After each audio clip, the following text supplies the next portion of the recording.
Hi folks, in this video we're going to be looking at how I painted the burgundy robes on the new Dark Angels Inner Circle Companions models. So without any further ado, let's cue the music.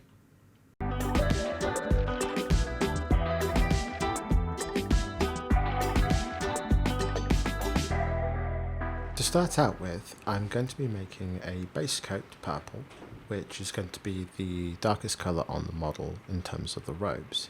And to do this, I'm taking Screamer Pink from Games Workshop and I'm adding in some black to the mixture. And I'm doing this of about a ratio of 3 parts Screamer Pink to 1 part black.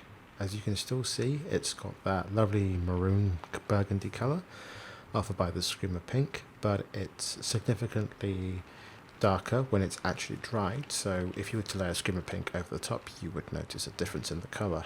As it initially goes on you might not notice too much difference, but this allows us to do some nice shadowing effects that have a nice natural tone without having to apply a wash to the model. These inner circle robes have some quite large flat areas and very defined creases and shadow areas, so applying a wash to them can look a little messy. So we're going to do a more natural shadow by adding some black into our base colour. I'm going to thin this down with a little bit of water, as you would normally do for any sort of base coat, and look to cover this in about 2 to 3 thin coats over all the areas that you want to be of this maroon purple robe colour. I'm going to be painting all of the areas with this base coat, but I'm going to be focusing on the lower half of the robe over his legs for this tutorial. And here we can see what the robes look like once this base coat has been applied. With the base coat now applied, we can come in with our main body colour of this, which is going to be Screamer Pink, once again from Games Workshop. I'm going to be thinning this down with water to a layer consistency. I want to start to build up the colour on the flatter areas of the robes. And I'm thinning this down a little bit more than normal, as I want to be able to have very soft transitions when I apply this paint. That's the thing with these inner circle companions, is they've got big, flat, broad sections. And if we just paint it as Screamer Pink, then looking for 2 thin coats onto this section, we're going to get some very blocky effects on these robes. So I'm keeping this paint thinner than I would normally do, and look to paint most of the area that is going to have the Screamer Pink on it. I am being very careful, however, and I'm being very much one-directional with my brush strokes to ensure that I keep some of that original base coat into the shadows and onto the flatter surfaces. If you're not confident in doing a transition, as I did there with those directional brush strokes, what you can do is you can apply some of the paint, rinse your brush off, and then go backwards and forwards in a quick motion over the transitional area of where you're going to have this colour, and it will start to blend it out into the previous mix. Now the trick is, again, as I said, you can see here that this Screamer Pink is quite thin. It's not thin enough that it's going to start breaking up, but it's thicker than a glaze consistency. We're doing more than tinting here. We are putting a layer down, but it's thin enough that the areas we put it to is going to change the colour, but it's see-through enough that if we were to put another coat on this, we would get a nice soft transition out onto it. There's no right or wrong level of this mixture. It does take some playing around with, and having a second brush or being able to clean this brush off and wick away excess paint can help to control how much of this paint you have on the areas that you want to.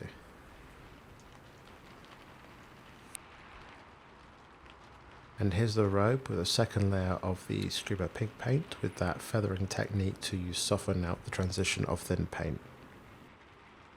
For the next highlight, I'm going to be adding some Warlord Purple from Vallejo Game Color into Screamer Pink at a roughly 50-50 ratio. There's slightly more Screamer Pink than there is Warlord Purple, and this is a nice middle color between Screamer Pink and Pink Horror from Games Workshop.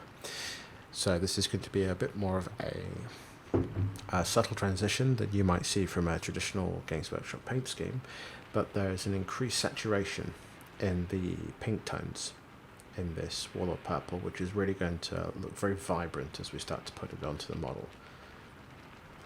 And with this, I'm doing that same feathering technique. So I'm putting in a bit of this mixture onto the flat area, focusing on about a third to 50% of the previously covered area. And if it's onto a really fat bit, like we saw in that first bit, I'm quickly rinsing off the brush and doing a backwards and forwards motion over the transitional area to soften out that transition of colour from the original Screamer Pink that we've got from our previous step, so that it doesn't look too stark going on. Remember with these miniature paints that it always dries darker than it goes on wet, so it looks very bright and shiny as it's going on right now, but this will soften down as this dries. So the trick with this is, again, keeping it thin, keeping it wet, and having the wet clean brush on standby to allow you to push the pigment around into a place that you want to help soften out those transitions. A good thing to remember is that the paint is strongest when you pick the brush up off the model, which is why you see a lot of people doing this more stippling motions and very quickly pushing paint around with the brush rather than doing directional strokes, as this is getting a very high concentration of pigment into a specific area of the model before they pick the brush up. And as you can see, I'm sort of picking out the areas where the light would hit. So where his robe is hanging over his knee here, I'm focusing on the edge of the cloth, picking a bit where the light would hit on that vertical bit, but mostly we're looking at the raised edges and the creases, the top of that knee where the light's going to hit from above. This is going to be a much stronger colour than in the inside of the robe or the stuff that's been set in shadow. So again, keeping this thin is the big secret here. We can always come back and do multiple passes of this, covering slightly less area than we did previously to create a nice soft transition. And we can always remix our previous colours if we're thinking we're starting to get too bright or too much of a tonal transitional shift in the colour that we're not keen on.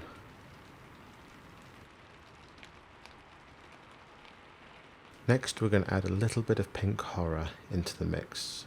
The science here isn't exactly an exact mix, it's just a small amount, just a little bit to start to tint this colour more towards the pink spectrum. And with this, we're going to be starting to looking at really defining some of the edges and some of the more stronger highlights onto these robes. So with this colour, I'm going to be edge highlighting the bottom of the robe, as all the light is going to be catching on that bottom edge.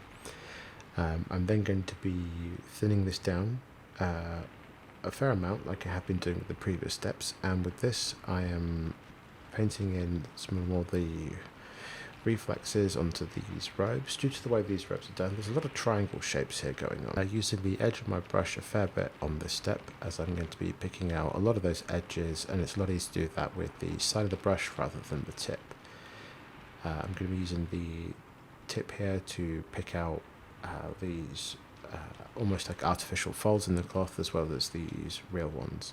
Again, being able to clean your brush and move backwards and forwards and feather out the colour is really important when doing robes. The trick with robes, the big secret to doing those lovely soft transition robes, is to always mix your colours with a little bit of the next paint, and to keep it very thin and to build up in layers, covering a little bit less each time you do it. You can wet blend on this, but you get so much more control over the colour that you're applying by doing it with this layering technique. It does take a little longer, but it is worth the time doing in this layering technique. Just with these big fat creases and folds in the back, I am picking out these strongest edges with this colour, doing a sort of stippling side-to-side motion with the brush to emphasis a soft transition. As this is very thin, this isn't a thick paint that I'm doing a stippling motion with. This is a quite wet paint, quite thin paint, that stippling motion is going to lead to a more natural looking soft transition rather than a almost like that airbrush feel of building up a colour through stippling. As you can see with these folds on the side here, I'm focusing into the center of these areas as well as picking out that edge. So I'm going to pick out that edge here, and then I'm going to pick out that middle bit down the bottom where we've got that bulk of color. It really allows us to get that nice soft transition. You can really see it here of that dark maroon burgundy color through to this almost pink color. For the last highlight, I'll be coming in with Pure Pink Horror from Games Workshop. And with this color, I'm looking to pick out the sharpest edges and reflexes on the robe. And I'm using a very slight bit of water to thin this down, but I want this thick enough that I have lots of control over it. And it's very easy to go very pink with this color, so I would be very careful to do edge highlights on just the main folds, the main reflexes, and edges that you think need separation from the flatter colors that you may have done, such as this middle fold on the back of his robes here, these two creases that meet down to a point at the bottom. The definition sort of gets lost in the transition, so having some of this pink horror just as an edge just sort of really sort of helps that stand out. And if you think you go too chunky with your edge highlight whilst it's still wet, you can rinse your brush off, come back in and feather it back down to something a little bit more manageable. When you've got curved areas here, like on the side here, you can do a little vertical flick with your paintbrush to give the emphasis of a raised area and crease, and then pick out the bottom edge. You don't have to go too high with that edge highlight that you're doing here, because there's no edge to highlight. You're just giving the impression of the cloth creating a ridge here, the light being strongest here in that softer fold. And this is just a matter of going around all the areas that you want to pronounce as edges, whether sculpted or as softer reflexes within the cloth.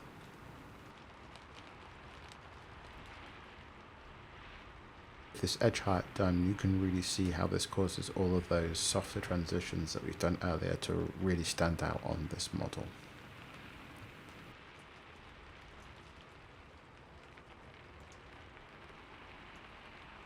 As a last optional step, if you think that you've gone too pink in the coloration of your robes, you can remix your original color and heavily thin this down to a wash or glaze consistency. And using this as a filter color, you can start expanding out from your shadow areas to put some darker tones back into the cloth. If you're happy with what you've done from the original highlights, that's great. But here I'm finding that I've lost a bit of definitions in the shadows, and some of the flatter areas are a bit too pink for my liking.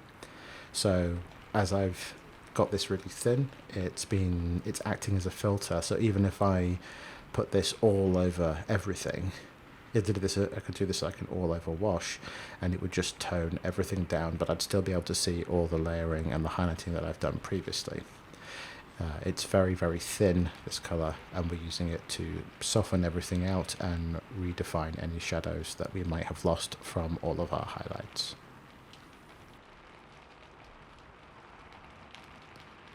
The robes are now complete. As you can see, I've left the upper half in the original colours, so you can see the difference of what this looks like with just that shadow colour and once the robes are complete. This looks really striking on these new Dark Angels models, but this would be perfect for doing cloaks on other sorts of Space Marines, such as the Phobos units or Captain's Capes, and it could cross over to fantasy really nicely on Moonclane Grots or Gloomspike Gits. I hope you've enjoyed this tutorial. If you've made it all the way to the end, thank you very much for watching. If you haven't subscribed, why not consider doing so? It's free of charge, you help me out, and you get future tutorials just like this one in your feed. So, until next time, folks.